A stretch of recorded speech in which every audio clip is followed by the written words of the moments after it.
Tabula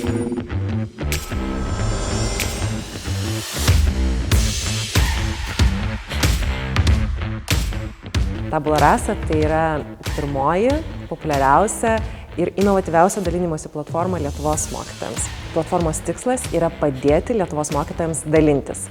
Dalintis idėjomis, paruoštukais, kompetencijomis ir patirtimi. Ir svarbiausia, padėti mokytojams monetizuoti šį papildomą pedagoginį darbą.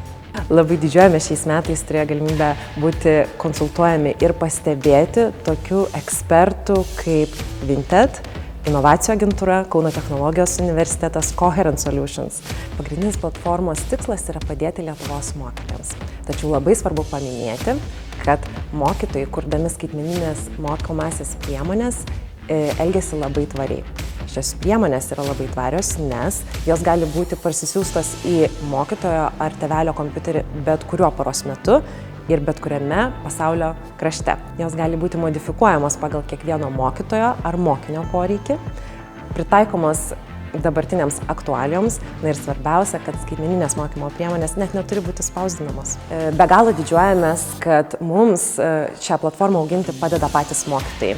Pradėję vos nuo kelių mokytojų entuziastų, šiandien turime beveik 10 000 registruotų švietimiečių bendruomenę, kurie skaitmeninės mokymo priemonės parsisiuntė jau beveik 130 000 kartų. Nuo jų mūsų platformoje yra beveik 300 000.